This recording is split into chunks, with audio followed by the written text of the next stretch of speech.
Copy paste হয়ে যাবে এই স্লাইড থেকে, দেখবি প্রত্যেকটা প্রশ্ন।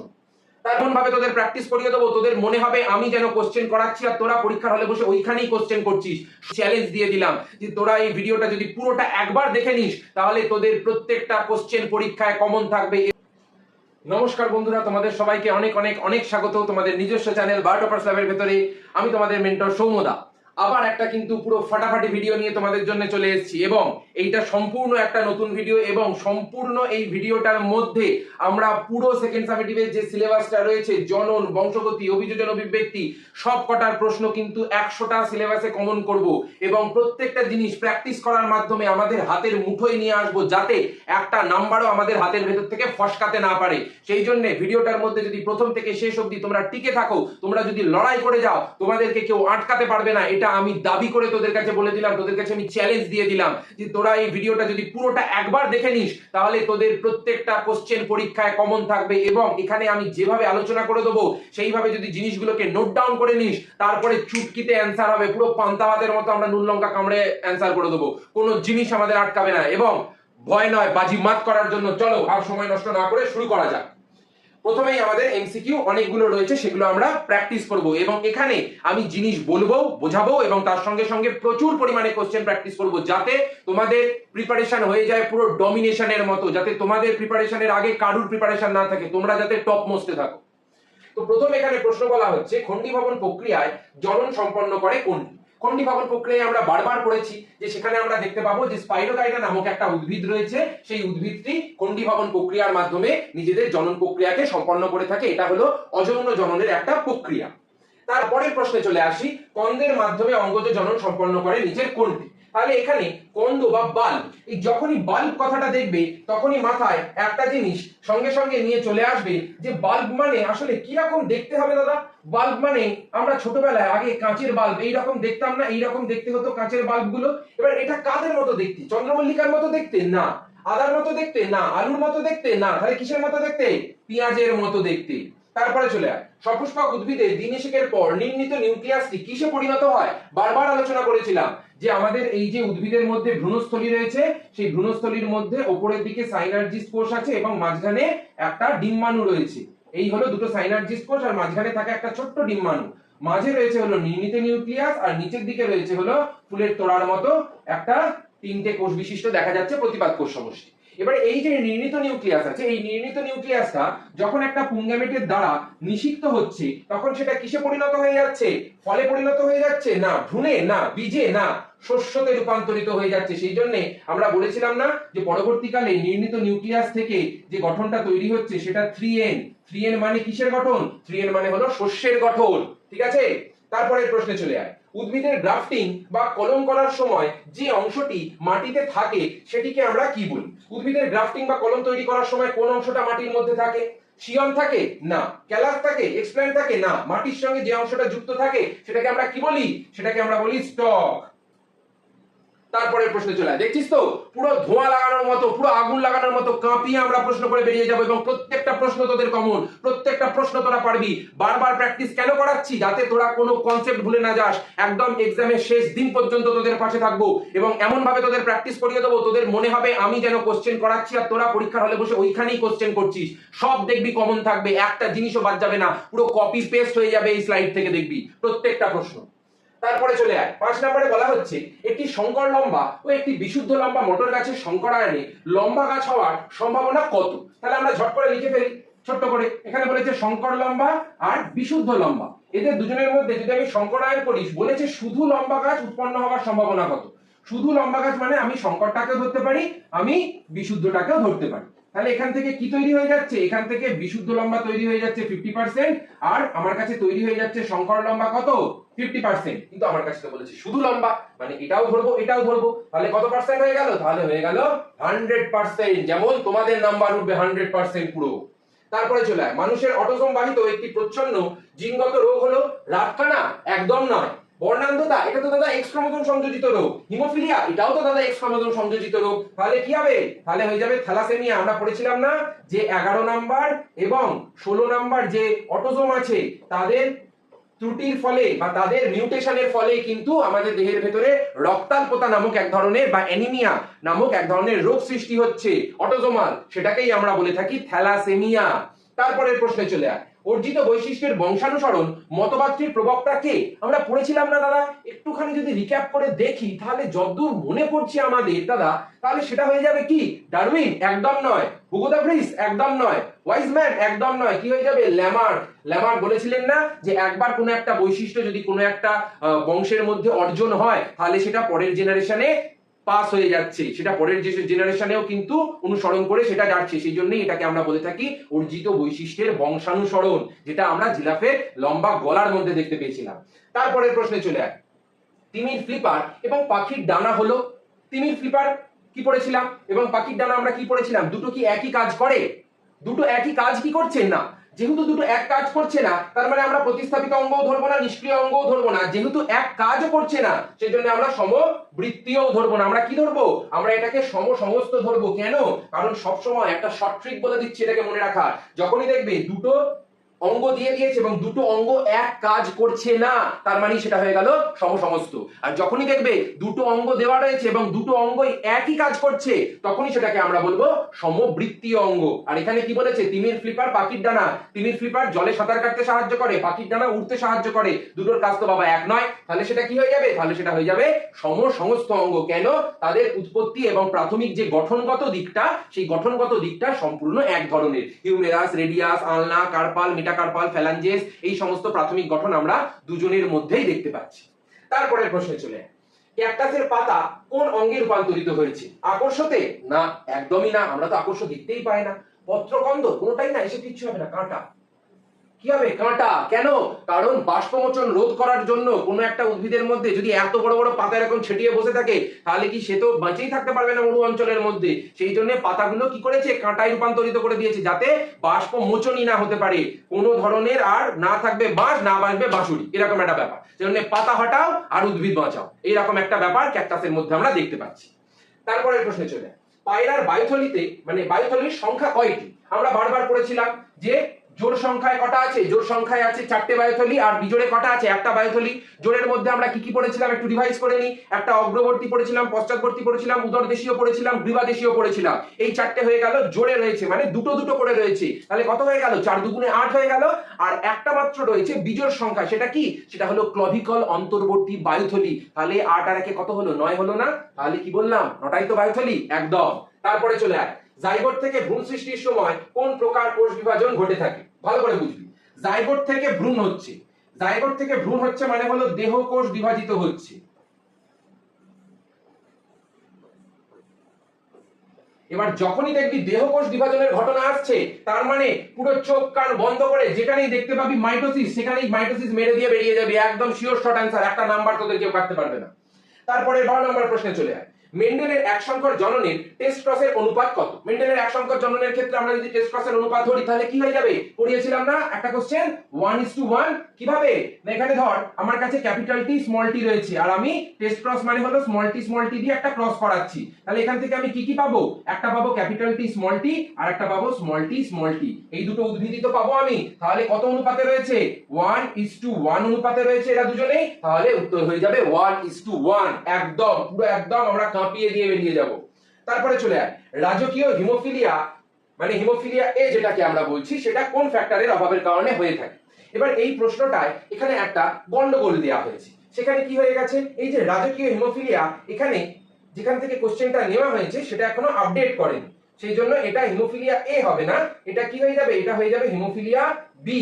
কেন? কারণ হিমোফিলিয়া বিটাই রানী ভিক্টোরিয়াদের বংশ পরম্পরায় দেখা গেছিল। এবারে যদি আমি বলি যে রাজকীয় হিমোফিলিয়া বা হিমোফিলিয়া বি কোন ফ্যাক্টরের অভাবে হয়ে থাকে, আমরা কি পড়েছিলাম? ফ্যাক্টর 9 এর অভাবের কারণেই তো হয়ে থাকে, তাই তো? কি রে? একদম ফ্যাক্টর 9 এর অভাবের কারণে হয়ে থাকে। তোরা কাঁপিয়ে দিয়ে চলে আসবি, আমি গ্যারান্টি দিয়ে বলছি। তারপরে চলে আয়, সমসমস্ত অঙ্গ সৃষ্টি হয় কোন ধরনের বিবর্তনের ফলে? কি বলেছিলাম? সমসমস্ত মানে কি? সমসমস্ত মানে হলো প্রাথমিক গঠন শৈলী 1, কিন্তু এক হওয়া সত্ত্বেও তারা বিভিন্ন অঙ্গ তৈরি করেছে এবং তৈরি করার মাধ্যমে তারা বিভিন্ন জায়গায় বিভিন্ন ধরনের কাজের সঙ্গে যুক্ত হয়েছে। কারুর ক্ষেত্রে দেখতে পাচ্ছি ঘোড়া হয়ে গেছে, কারুর ক্ষেত্রে দেখতে পাচ্ছি পাখি হয়ে গেছে, কারুর ক্ষেত্রে দেখতে পাচ্ছি হাত হয়ে গেছে, কারুর ক্ষেত্রে দেখতে পাচ্ছি ফ্লিপার হয়ে গেছে। এবার এই যে বিভিন্ন অঙ্গ, এই প্রত্যেকটা অঙ্গ তো আলাদা আলাদা কাজে সাহায্য করে। তাহলে একটা জায়গা থেকে যখন চারিদিকে আমরা ছিটিয়ে যাচ্ছি তখন সেটা কি হয়ে যাবে? তখন সেটা হয়ে যাবে অপসারী। অপ কথাটার মানেই হলো একটা জায়গা থেকে দূরে চলে যাওয়া। অপ কথাটার মানেই হলো একটা জায়গা থেকে দূরে চলে যাওয়া, তার মানে এটা হয়ে যাবে অপসারী বিবর্তন। তারপরে চলে আয়, সুন্দরী গাছের মূলে লবণ নির্গমনের জন্য কি থাকে? সুন্দরী গাছের মূলে লবণ নির্গমনের জন্য সাধারণত লবণ গ্রন্থি থাকে এবং এই লবণ গ্রন্থির মাধ্যমে তারা তাদের দেহের ভেতরে যে লবণটা আসে সেটাকে তারা তাদের দেহের বাইরে অপসারিত করে দেয় বা রেচিত করে দেয়। তারপরের প্রশ্নে চলে আয়, হাইড্রার জনন পদ্ধতিটি কি? হাইড্রার জনন পদ্ধতি আমরা কি পড়েছিলাম? একটু যদি ছবি এঁকে মনে করিয়ে দিই ঝট করে, তাহলে কি পড়েছিলাম আমরা সেখানে? আমরা সেখানে পড়েছিলাম যে হাইড্রার যে দেহটা, সেই হাইড্রার দেহটা কিরকম দেখতে হচ্ছে? হাইড্রার দেহটা এইরকম দেখতে হয় এবং তাদের যে দেহের পরিধি আছে সেই পরিধি থেকে এইরকম ছোট্ট একটা কোড়ক তৈরি হচ্ছে। তার মানে এটা কি হয়ে যাবে? উত্তরটা হয়ে যাবে হলো কোড়কোদ্গম। কেন? কারণ কোড়ক সৃষ্টি হওয়ার মাধ্যমে যখন কেউ সম্পন্ন করছে জনন পদ্ধতি তখন সেটাকে আমরা বলি কোড়কোদ্গম বা বাডিং। তারপরে প্রশ্নে চলে আয়, পরাগধানীর পরাগ রেণু একই ফুলের গর্ভমুণ্ডে স্থানান্তরিত হওয়াকে কি বলে? পরাগধানীর পরাগ রেণু একই ফুলের গর্ভমুণ্ডে, একই ফুল, অন্য কোনো ফুল না, একই ফুলের গর্ভমুণ্ডে যদি স্থানান্তরিত হয় তখন সেটাকে আমরা কি বলবো? তখন সেটাকে আমরা বলবো অটোগ্যামি। তাও তোদের ছোট্ট করে একটুখানি আমি রিভাইজ করিয়ে দিচ্ছি। কি রিভাইজ করিয়ে দিচ্ছি? ধর আমার কাছে দুটো আলাদা আলাদা গাছ আছে, একই প্রজাতির দুটো আলাদা আলাদা গাছ আছে এবং এই দুটো গাছের মধ্যে যখন এই ফুলটা এই ফুলের সঙ্গেই পরাগযোগ সম্পন্ন করবে তখন সেটাকে আমরা কি বলবো? তখন সেটাকে আমরা বলবো অটোগ্যামি। অটো মানে কি? অটো মানে হলো নিজে নিজে যখন সম্পন্ন করছে নিষেক প্রক্রিয়া, তখন সেটাকে বলছি অটোগ্যামি। যখন এই ফুলটা এই ফুলের সঙ্গে নিষেক প্রক্রিয়া সম্পন্ন করছে বা পরাগ মিলন সম্পন্ন করছে তখন সেটাকে আমরা কি বলবো? তখন সেটাকে আমরা বলবো গেইটেনোগ্যামি।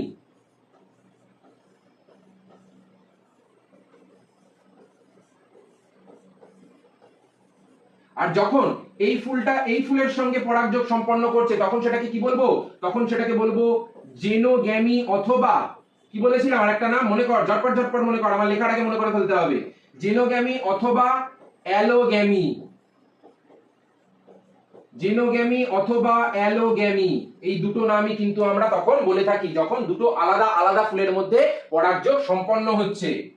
তারপরে প্রশ্নে চলে যায়, বর্ণান্ধ পুরুষ ও স্বাভাবিক মহিলার বিবাহ হলে তাদের পুত্রদের বর্ণান্ধ হওয়ার সম্ভাবনা কত? ঝট করে একবার করে ফেলি। বর্ণান্ধ পুরুষ বলেছে মানে এক্সি ওয়াই হয়ে গেল, কিন্তু কি বলেছে? স্বাভাবিক মহিলা। ঠিক আছে, তাহলে এক্সি প্লাস হয়ে গেল আমার কাছে। এখানে বলেছে পুত্রদের বর্ণান্ধ হওয়ার সম্ভাবনা কত? পুত্রদের বর্ণান্ধ সম্ভাবনা হওয়ার জন্য এখান থেকে এক্স বার করার কোনো দরকার নেই। পুত্র হতে আমাকে এখান থেকে শুধুমাত্র ওয়াই বার করলেই হয়ে যাবে এবং এইটা হলো স্বাভাবিক জিন, এর মধ্যে কিছু নেই। তাহলে এদের দুজনের যদি আমি মিলন ঘটাই তাহলে কি বেরিয়ে আসছে? এক্সি প্লাস ওয়াই বেরিয়ে আসছে, তার মানে সম্পূর্ণ স্বাভাবিক। তাহলে কি হয়ে যাবে? বর্ণান্ধ পুত্র হওয়ার সম্ভাবনা 0%, কারণ কোনো বর্ণান্ধ সন্তানই হবে না। যদি মাতা স্বাভাবিক হয় সম্পূর্ণ তাহলে সেখানে কোনো দিন কোনো ভাবে পসিবলই না যে পুত্রটা বর্ণান্ধ বেরিয়ে যাবে বা অন্য কিছু বাহক হিসেবে বেরিয়ে যাবে, অবশ্য বাহক হবেও না কোনো। তারপরে চলে আয় 19 নাম্বার প্রশ্ন, জীবনের রাসায়নিক উৎপত্তি মানে কেমোজেনি যেটাকে আমরা বলে থাকি, সেই কেমোজেনি পরীক্ষায় মিলার ও উড়ে নিচের কোনটি ব্যবহার করেননি? ভালো করে কোশ্চেনটা পড়বে। কোনটা ব্যবহার করেনি? কোনটা ব্যবহার করেনি? মিথেন ব্যবহার করেনি? অবশ্যই করেছিল। অ্যামোনিয়া ব্যবহার করেনি? অবশ্যই করেছিল। হাইড্রোজেন ব্যবহার করেনি? অবশ্যই করেছিল। কোনটা করেনি? অক্সিজেন ব্যবহার করেনি। কেন? কারণ ওনারা বলেছিলেন যে বিজ্ঞানী ওপারিন এবং হ্যালডেনের মতে সেই সময়কার পৃথিবীর যে পরিবেশ সেটা হলো বিচারকধর্মী। বিচারকধর্মী মানে হলো হাইড্রোজেনের উপাদানটা বেশি ছিল অক্সিজেনের তুলনায়। এবার যেহেতু অক্সিজেনের পরিমাণটা কম বা নেই বললেই চলে, সেই জন্য তারাও কিন্তু প্রক্রিয়ায় অক্সিজেন দেয়নি, কারণ সেই সময়কার পৃথিবীর বুকে মুক্ত অক্সিজেন ছিলই না। কোনো না কোনো কারুর না কারুর সঙ্গে একটা যৌগ তৈরি করেছিল, নয় কার্বন মনোক্সাইড, নয় কার্বন ডাইঅক্সাইড, নয় নাইট্রোজেন মনোক্সাইড, নয় নাইট্রোজেন ডাইঅক্সাইড, নয় সালফার ডাইঅক্সাইড, নয় সালফার মনোক্সাইড, এরকম বিভিন্ন ধরনের যৌগের সঙ্গে তারা যৌগ গঠন করেছিল, মুক্ত অবস্থায় ছিল না। তারপরে চলে ঘোড়ার বিবর্তনে আদিমতম পূর্বপুরুষের নাম কি? এ তো বারবার বলেছি তোদের। মেসোহিপ্পাস একদম নয়, মেরিচিপ্পাস একদম না, প্লায়োহিপ্পাস একদম না। তাহলে কি হবে? পুরো ফাটিয়ে দিবি তোরা। ইওহিপ্পাস হয়ে যাবে। কেন? কারণ সব থেকে প্রথম যারা আদিমতম পূর্বপুরুষ তারা হলো ইওহিপ্পাস, তারপরে কি ছিল মেসোহিপ্পাস, তারপরে কি ছিল মেডিচিপ্পাস, তারপরে কি ছিল প্লাইহিপ্পাস, তারপরে কি ছিল ইকুয়াস। একদম ট্রিক্স সমেত বলা আছে। এবং এরকম ভাবে তোরা যদি একবার পড়ে নিস, এই কোশ্চেন গুলো একবার তোরা যদি মন দিয়ে করে নিস, তোদেরকে কেউ টলাতে পারবে না, তোদেরকে কেউ নড়াতে পারবে না, তোরা ক্লাস টপ করেই ছাড়বি, বারবার বলছি।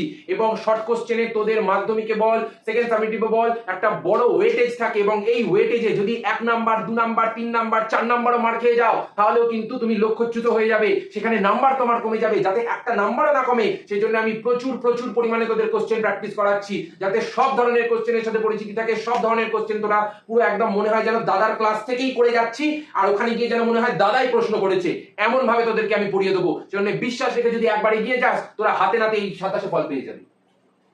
তারপরে চলে 21 নম্বর প্রশ্ন। পত্রজ মুকুলের মাধ্যমে বংশ বিস্তার করে কোন উদ্ভিদ? কোন উদ্ভিদ করে? আমরা তো সবাই জানি পাথরকুচি। কেন? কারণ পাথরকুচির পত্রের কিনারা বরাবর ছোট ছোট ছোট ছোট অসংখ্য আমরা পত্রজ মুকুল দেখতে পাই না, এবং সেই মুকুলগুলো যদি মাটিতে ছিন্ন হয়ে পড়ে যায় তাহলে কি হবে? তাদের নিচে তো ছোট ছোট মূল বেরিয়ে বসে থাকে, তাহলে তখন সেটাকে আমরা এজ এ ধরে নিতে পারি যে প্রাকৃতিক অঙ্গজ জননের পদ্ধতির মাধ্যমে তারা জনন প্রক্রিয়াটাকে সম্পন্ন করে ফেলেছে। এই হলো ঘটনা। তারপরের প্রশ্নে চলে যায়, মেন্ডেলের দ্বিসংকর জননের ফিনোটাইপিক অনুপাত কি ছিল? মনে কর ঝট ঝট ঝট ঝট, দ্বিসংকর জননের ফিনোটাইপিক অনুপাত কি ছিল? এটা তোদের জন্য থাকলো একদম সহজ একটা প্রশ্ন, তোদের জন্য ডিউ থাকলো 22 নম্বর প্রশ্ন। সবাই কমেন্ট সেকশনে উত্তর দিয়ে জানাবি, সবাই, বারবার বলছি সবাই, কারণ ভিডিওটা অত্যন্ত গুরুত্বপূর্ণ এবং প্রত্যেকটা প্রশ্ন প্রত্যেকটা জিনিস খুব ইম্পর্টেন্ট এবং খুব ডিটেলসে বলছি আমি, সেই জন্য লাস্ট প্রহারটা যাতে আমারই হয় এবং সেই জন্য বারবার বলছি কোশ্চেনগুলো খুব ভালো করে পড়ে যাবে। 23 নম্বর প্রশ্নে চলে যায়, হিমোফিলিয়ায় বাহক মা এবং স্বাভাবিক বাবার কন্যা সন্তানদের হিমোফিলিয়া হওয়ার সম্ভাবনা কত? বাহক মা বলেছে, তাহলে ঝট করে আমরা লিখে ফেলি XH প্লাস XH, আর তার সঙ্গে কি বলেছে? তার সঙ্গে বলেছে স্বাভাবিক বাবা। স্বাভাবিক বাবা মানে হয়ে যাবে XH প্লাস Y হয়ে গেল। তাহলে এখান থেকে আমি বার করে নিলাম XH প্লাস আর Y, আর এখান থেকে কি কি বেরিয়ে যাচ্ছে? দুটো গ্যামেট বেরিয়ে যাচ্ছে, একটা হলো XH প্লাস আর একটা হলো XH। এবারে আমি যদি দেখি যে এর সঙ্গে এর মিলন হয় তাহলে কি বেরোচ্ছে? XH প্লাস বেরোচ্ছে, আর এটার সঙ্গে যদি এটার মিলন হয় তাহলে কি বেরোচ্ছে? XH প্লাস XH বেরোচ্ছে। এবারে কোশ্চেনে কি বলেছে? কন্যা সন্তানদের হিমোফিলিয়া হওয়ার সম্ভাবনা কত? 0%। এই দেখ, পুরো একদম ঝাঁকানাকা করে উত্তর বেরোবে, পুরো কাঁপিয়ে দিয়ে বেরিয়ে যাবো। একটাও দেখতে পাচ্ছিস কন্যা সন্তান আক্রান্ত, এ হলো স্বাভাবিক, এ হলো বাহক, মানে মোরাললেস ধরতে পারি যে আমাদের কাছে দুজনেই স্বাভাবিক হিসেবেই জন্মেছে, তার মানে হিমোফিলিয়া কেউ আক্রান্ত হয়নি, তার মানে 0% হয়ে গেল। তারপরে চলে যায় 24 নম্বর প্রশ্ন। উটের কুঁজে সঞ্চিত চর্বি জারিত হয়ে কি উৎপন্ন হয়? এ তো আগের দিনই বলেছিলাম, বারবার বলেছি, কি উৎপন্ন হবে?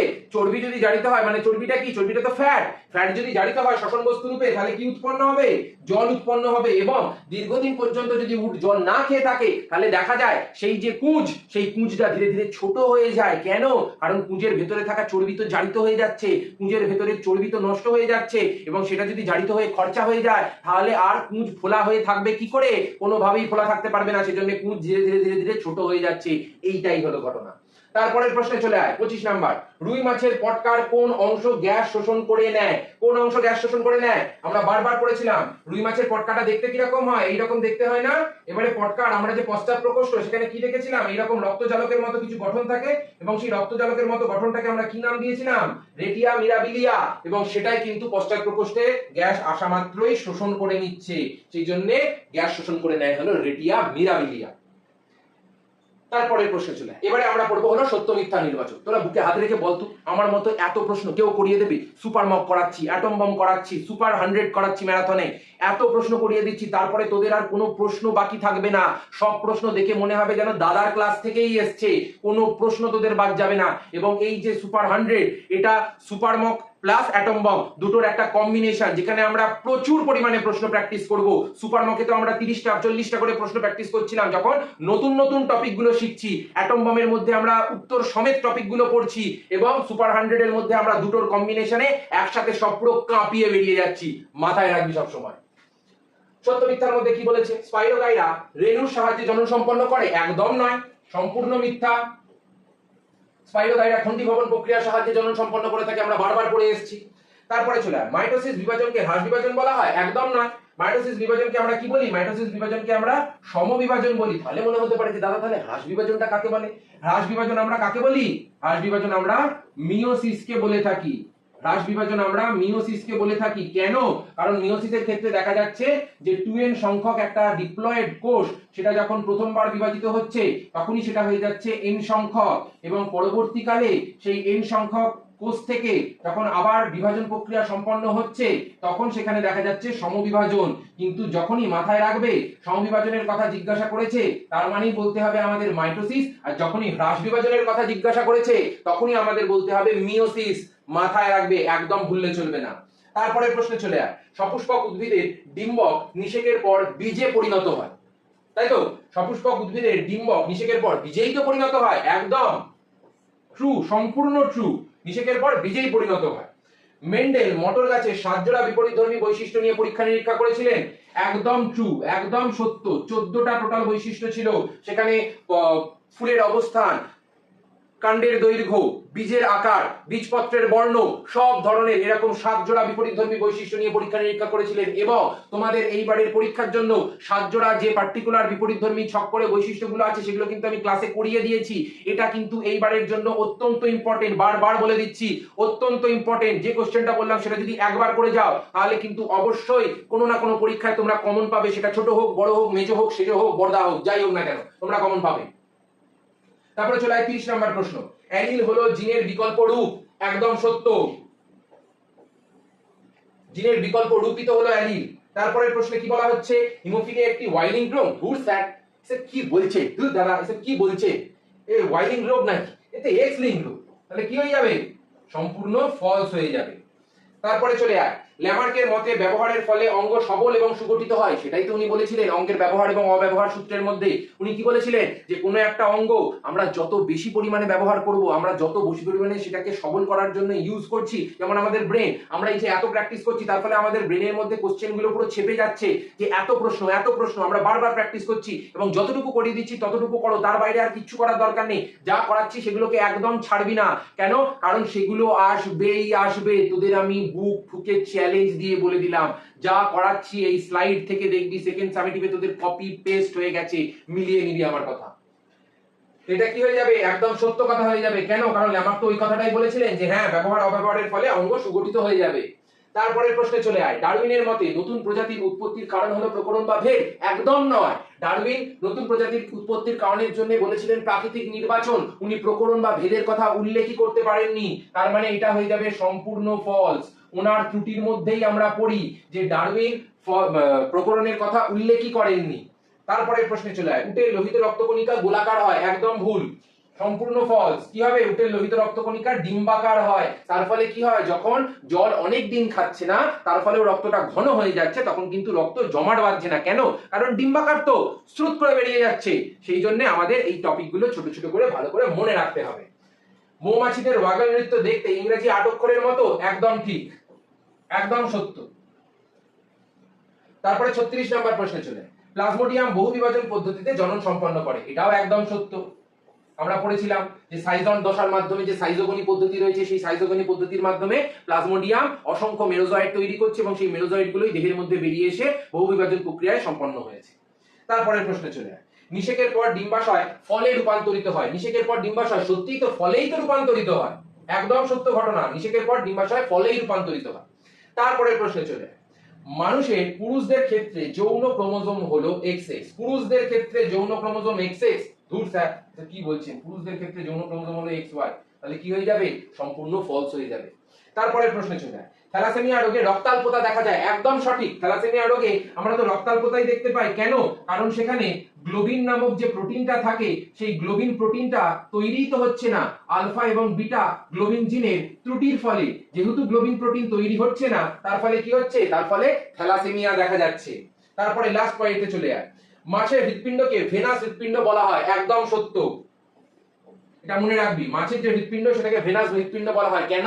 কারণ সেখানে দেখা যাচ্ছে দূষিত রক্ত এবং বিশুদ্ধ রক্ত সমস্ত মিলে মিশে প্রবাহিত হচ্ছে। আমরা মাছের হৃৎপিণ্ডটা কেমন দেখেছিলাম? এইরকম একটা স্ট্রাকচার দেখেছিলাম না?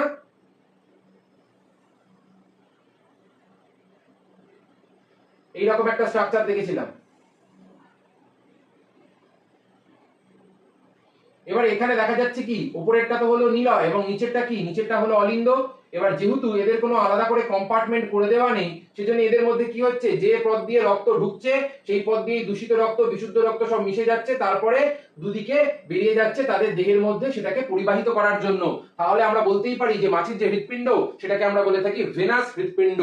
তারপরে প্রশ্নে চলে আয়, পতঙ্গের ডানা এবং পাখির ডানা হলো সমসমস্ত অঙ্গ। একদম নয়, বারবার কি বলেছিলাম, ডানা বলেছে, দুটোই ডানা বলেছে, তার মানে কাজ দুটো এক। দুটোর কাজ কি, দুটোর কাজই হলো উড়ে বেড়ানো। তাহলে সমসমস্ত অঙ্গ হবে? একদম নয়, কি হবে, চটপট সমবৃত্তীয় অঙ্গ হবে। একদম কারেক্ট। তাহলে এটা কি হয়ে যাবে, এটা হয়ে যাবে সম্পূর্ণ ফলস। কেন, কারণ সমসমস্ত অঙ্গ মানে হলো উৎপত্তি এবং গঠনগত দিক থেকে এক ধরনের হবে, কিন্তু পতঙ্গের যে ডানা সেটা হলো কিউটিকলের সম্প্রসারণ, এবং পাখির যে ডানা সেটা হলো অগ্রপদের রূপান্তর। পাখির ডানার মধ্যে আমরা হাড়গোড় দেখতে পাই, পতঙ্গের ডানার মধ্যে আমরা হাড়গোড় না, আমরা কিউটিকলের মতো একটা পাতলা সম্প্রসারণ শাখা প্রশাখা যুক্ত দেখতে পাই। তারপরের প্রশ্নে চলে আয়, অভিযোজন হলো বিবর্তনের ফল। একদম সঠিক, একদম সত্য। তারপরের প্রশ্নে চলে যায়, সুন্দরী গাছ একটি হ্যালোফাইট বা লবণাম্ব উদ্ভিদ। একদম সত্য। কেন, কারণ লবণাক্ত অঞ্চলেই তো জন্মাচ্ছে, নদীর মোহনায় জন্মাচ্ছে, যেখানে সম্পূর্ণ মাটিটাই লবণাক্ত হয়ে থাকে। তারপরের প্রশ্নে চলে যায়, পরাগযোগের জন্য জলের প্রয়োজন হয় এমন একটি উদ্ভিদ হলো ধান।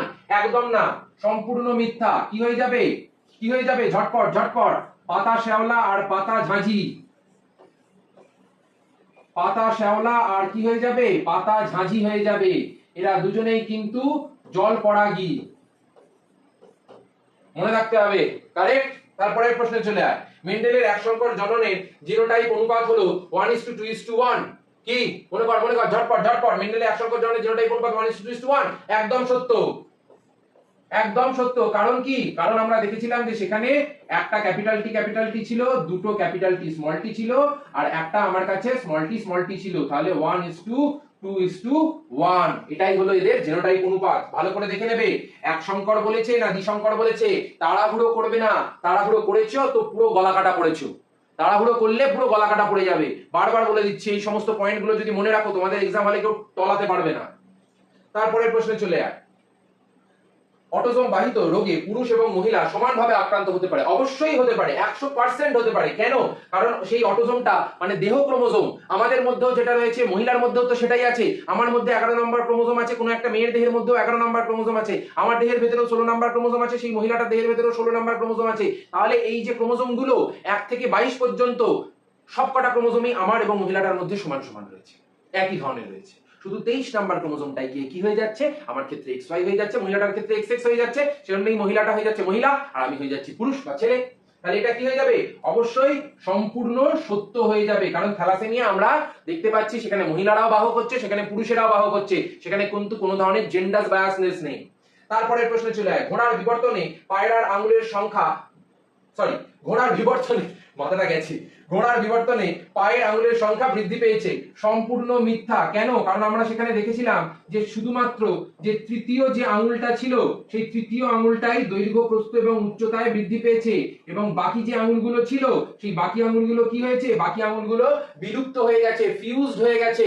সেই জন্য আমরা বলছি যে বাকি আঙুলের সংখ্যা কিন্তু বৃদ্ধি পায়নি। সম্পূর্ণ ফলস হয়ে যাবে স্টেটমেন্টটা।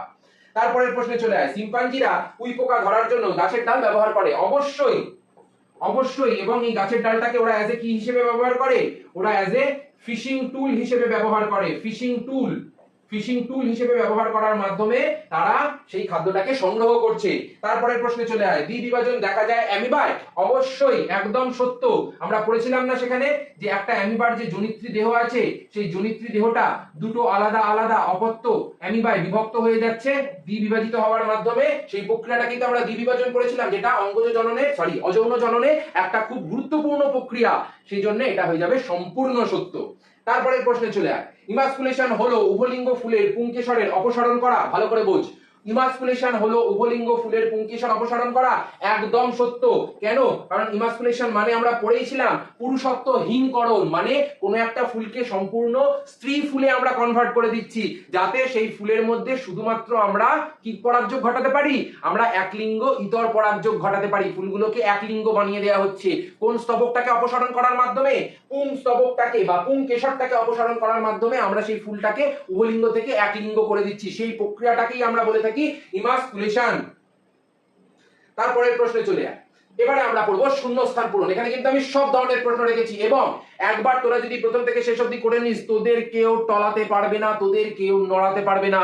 এই সমস্ত প্রশ্নগুলো ছেপে যাবে তোদের পরীক্ষায়, মিলিয়ে দেখে নিবি। প্রথম প্রশ্নে চলে আয়। ড্যাশ এক প্রকার প্রাকৃতিক অঙ্গজ জ্বলন। কি হবে? এখানে আমরা কি লিখতে পারি? এখানে আমরা ধাবক লিখতে পারি। এখানে আমরা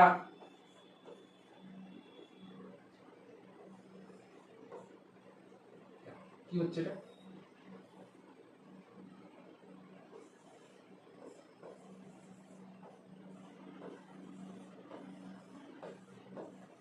পত্রাশয়ী মুকুল লিখতে পারি।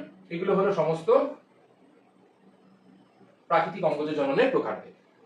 তারপরে চলে উদ্ভিদের যৌন জননের একক কি? উদ্ভিদের যৌন জননের একক কি হবে? ঝটপট ঝটপট ঝটপট কি হবে? রেণু। রেণু মিওসিস বিভাজন প্রক্রিয়ার মাধ্যমে উৎপন্ন হয়। তারপরের প্রশ্নে চলে মেন্ডেল তার পরীক্ষার জন্য ড্যাশ নামক উদ্ভিদ বেছে নিয়েছিলেন। কি হবে? মটর। মটর গাছ। তোদের এত ডিটেলে পড়ানো আছে, তারপরে তো এই সমস্ত লালু ভুলু প্রশ্ন, এই সমস্ত লালু ভুলু এবং বারবার টেস্ট পেপার ঘেটে যে প্রশ্নগুলো এসছে সেগুলো তোদের করিয়ে দিচ্ছি 100টা প্রশ্ন। তারপরে তোরা সেকেন্ড সামেটিভে পুরো কাঁপিয়ে দিয়ে আসবি, মিলিয়ে নিবি। হিমোফিলিয়া বি কে ড্যাশ ডিজিজ বলা হয়। কি ডিজিজ বলা হয়? ক্রিসমাস ডিজিজ বলা হয়। কেন? যীশু খ্রিস্টের জন্মদিনের দিন হয়েছিল? একদম না। ক্রিসমাস বলে একজন ব্যক্তি ছিলেন, ওনার দেহের ভেতরে যেহেতু প্রথম দেখা গেছিল, সেই জন্যই আমরা এটাকে বলে থাকি ক্রিসমাস ডিজিজ। তারপরের প্রশ্নে চলে যায় অভিব্যক্তির প্রধান চালিকা শক্তি হলো, মানে অভিব্যক্তিকে চালনা করছে কে, যাতে পরিবর্তনটা আসে, সেই পরিবর্তনের জন্য কার্যকরী কে হচ্ছে? প্রাকৃতিক নির্বাচন।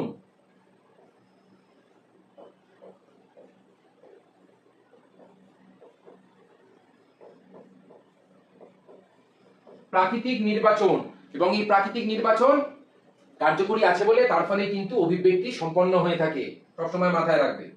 তারপরের প্রশ্নে চলে যায় বাদুড়ের ডানা ও মানুষের হাত ড্যাশ অঙ্গের উদাহরণ। বাদুড়ের ডানা আর মানুষের হাত দুটো কি একই কাজ করে না? তাহলে সমবৃত্তীয় তো হবে না দাদা। তাহলে কি হয়ে যাবে? এখানে হয়ে যাবে সমস্ত অঙ্গের উদাহরণ। তারপরের প্রশ্নে চলে যায় মানুষের মেরুদণ্ডের শেষে থাকা ড্যাশ হলো একটি নিষ্ক্রিয় অঙ্গ। কি হয়ে যাবে? ঝটপট ঝটপট। কক্সিস হলো একটি নিষ্ক্রিয় অঙ্গ, যেটা বাদরের ক্ষেত্রে বা বানরের ক্ষেত্রে লেজ রূপে এখনো বর্তমান রয়েছে। আমরা তো হলাম সমস্ত লেজ কাটা, তার ফলে কি হচ্ছে? আমরা তার কাছে চলে বেড়াই না, সেজন্য আমাদের আর সেই লেজটা নেই। আমাদের সেই লেজের হাতটা ফিউজড হয়ে গিয়ে নিষ্ক্রিয় অঙ্গ রূপে কক্সিস রূপে অবস্থান করে। তারপরে চলে মাছকে জলে ভাসতে সাহায্য করে কি? কোনটা ভাসতে সাহায্য করে? পটকা ভাসতে সাহায্য করে। আমরা বারবার পড়েছি পটকার মাধ্যমেই মাছেরা কিন্তু ভেসে থাকে, এবং এই পটকাকে মাছেদের কি অঙ্গ বলা হয়? বলে দিচ্ছি, উদস্থৈতিক অঙ্গ বলা হয়। মাছেদের উদস্থৈতিক অঙ্গ হলো পটকা, এটা মাথায় রাখবে। সব করিয়ে দিচ্ছি, সব, একটা জিনিসও বাদ যাবে না।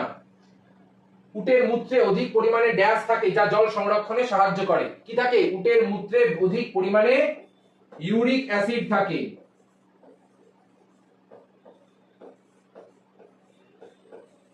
এবং এটাই জল সংরক্ষণে সাহায্য করে থাকে, কারণ এই ইউরিক অ্যাসিডকে যদি ইউরিয়া মূত্র রূপে, মানে যেটা আমরা ত্যাগ করি, এই ইউরিয়া রূপে যদি ত্যাগ করতে হয় তাহলে কিন্তু প্রচুর জল লাগবে, এবং উটেদের কাছে অত জল বাবা নেই। তাহলে কি করতে হবে? তাহলে আমাকে সেটাকে ইউরিক অ্যাসিডে কনভার্ট করে দেহের বাইরে বার করতে হবে, যেটা জল সংরক্ষণে একটা গুরুত্বপূর্ণ ভূমিকা কিন্তু পালন করে থাকে।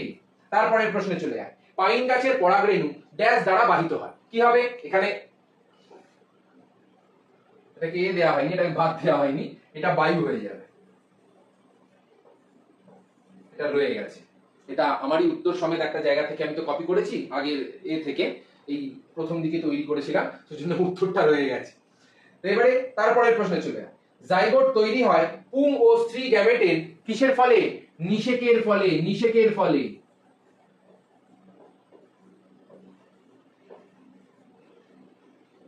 নিষেক মানে কি? যেখানে আমরা দেখেছিলাম যে একটা ডিম্বাণু এবং একটা শুক্রাণু দুটো যখন মিলিত হচ্ছে তখন কি তৈরি হচ্ছে? তখন তৈরি হচ্ছে একটা জাইগোট, এবং সেই জাইগোটটা পরিস্ফুরণের মাধ্যমে কি তৈরি হচ্ছে? তৈরি হচ্ছে হলো একটা শিশু। ঠিক আছে? তারপরের প্রশ্নে চলে ক্রসিং ওভার ঘটে মিয়োসিসের কোন দশায় বাবা? বারবার বলেছিলাম, এটা আগেই আলোচনা করে দিয়েছিলাম, মিয়োসিসের প্যাকাইটিন উপদশায়।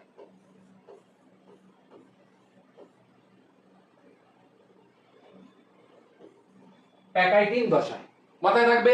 এবং এই প্রশ্নগুলো খুব ইম্পর্টেন্ট, ছেলেপুলেরা এই প্রশ্নে ফাঁসে, আমি করিয়ে দিচ্ছি যাতে তোমরা না ফাঁসো।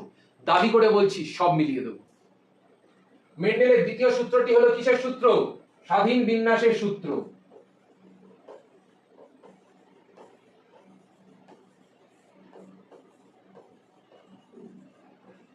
ঠিক আছে, একদম। লোহিত রক্তকণিকা ভেঙে যাওয়ায় থ্যালাসেমিয়া রোগীর দেহে ড্যাশ সঞ্চিত হয়। কি সঞ্চিত হয়? লৌহ সঞ্চিত হয়। তার ফলে কি হচ্ছে? তার ফলে বিভিন্ন ধরনের যে অঙ্গগুলো রয়েছে, হৃৎপিণ্ড, অন্তঃক্ষরা গ্রন্থি, সেগুলো ক্ষতি হচ্ছে এবং ক্ষতি হওয়ার ফলে সেগুলো সম্পূর্ণ নষ্ট হয়ে যাচ্ছে। যোগ্যতমের উদ্বর্তন ড্যাশ তত্ত্বের একটি অংশ। যোগ্যতমের উদ্বর্তন কে বলেছিল? ঝটপট ঝটপট, এটা তোমরা করবে বাড়ির জন্য, তোমাদের টাস্ক থাকলো। হিন্টস দিয়ে দিচ্ছি, উনি ঠিকঠাক মতো সবকটা জিনিস বলতে পারেন। উনি ঠিকঠাক মতো যে প্রকরণের ঘটনাটা সেটা উনি বলতে পারেননি, উনি বলেছিলেন যোগ্যতমের উদ্বর্তন। ঠিক আছে, মাথায় থাকবে। উত্তরটা যেন একদম কমেন্ট বক্সে ফাটাফাটি চলে আসে। তারপরে 66 নম্বর প্রশ্ন, তিমির অগ্রপদ রূপান্তরিত হয়ে কিসে পরিণত হয়েছে? কিছুক্ষণ আগেই তো বললাম, তিমির অগ্রপদ কিসে রূপান্তরিত হয়েছে? ঝটপট ঝটপট, ফ্লিপারে রূপান্তরিত হয়েছে। তিমির অগ্রপদ ফ্লিপারে রূপান্তরিত হয়েছে, যাতে সাঁতার কাটতে পারে এরকম করে। তারপরের প্রশ্নে চলে আয়, ফণিমনসার কাণ্ডকে আমরা কি কাণ্ড বলে থাকি? খুব ভালো করে পড়েছি। ফণিমনসার কাণ্ডকে আমরা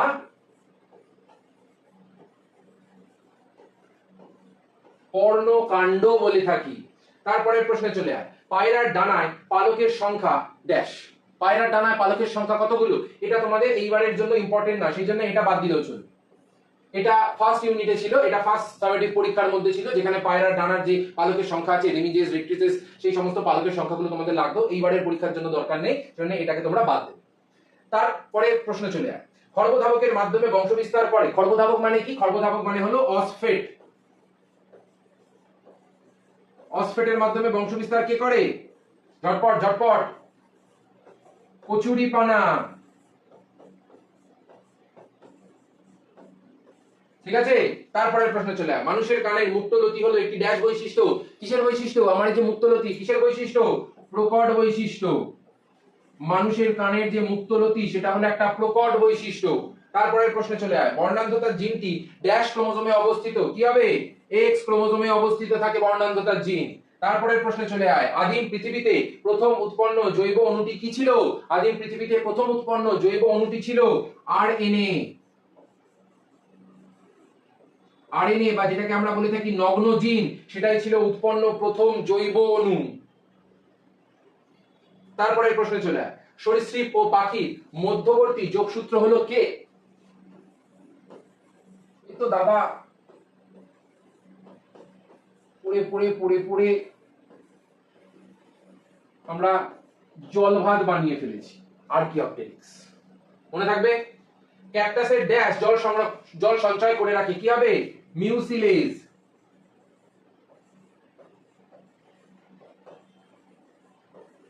মিউসিলেজ কি করে? মিউসিলেজ ক্যাকটাসের ভেতরে জেলির মতো একটা গঠনের মাধ্যমে জলটাকে সঞ্চয় করে রাখে, যাতে সেই জলটাকে পরে তারা কাজে লাগিয়ে তাদের যে বিভিন্ন ধরনের শারীরবৃত্তীয় ক্রিয়া প্রক্রিয়া, সেগুলোকে যাতে সম্পন্ন করতে পারে এবং বেঁচে থাকতে পারে।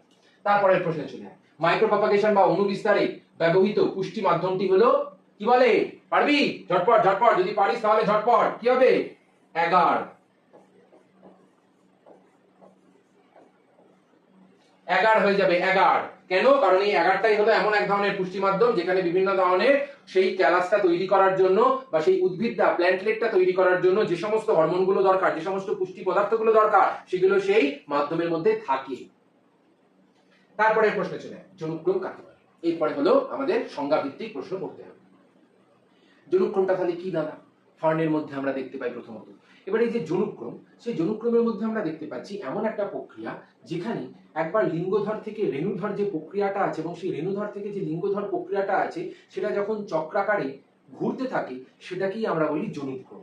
জনু মানে হলো একটা জেনারেশন থেকে আরেকটা জেনারেশনে যাচ্ছে, মানে লিঙ্গধর জনু থেকে রেণুধর জনুতে যাচ্ছে, এবং এই লিঙ্গধর জনু থেকে রেণুধর জনু এবং রেণুধর জনু থেকে আবার লিঙ্গধর জনু। তার ফলে কি হচ্ছে? একটা সাইকেলিক্যাল অর্ডারে কিন্তু এরা ঘুরছে, এবং এই সাইকেলিক্যাল অর্ডারটাকে আমরা কি বলছি? জনুক্রম বলে থাকি। ব্যাস, একদম ফাটাফাটি নাম্বার। তারপরে ছিল অটোগ্যামি এবং গেইটেনোগ্যামির মধ্যে একটি পার্থক্য লেখো। অটোগ্যামি মানে কি বলেছিলাম? অটোগ্যামি মানে হলো একই গাছের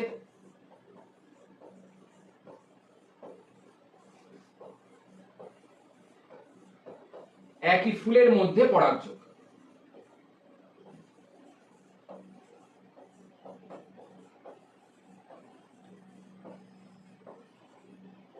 ঠিক আছে। আর গেইটেনোগ্যামি মানে কি বলেছিলাম? দুটো আলাদা আলাদা উদ্ভিদ। তাহলে আমরা বলতে পারি আলাদা আলাদা উদ্ভিদ বলবো না, আলাদা আলাদা ফুল, একই গাছের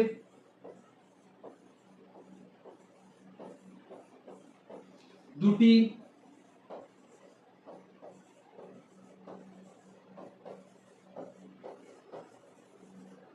ভিন্ন ভিন্ন ফুলের মধ্যে পরাগযোগ।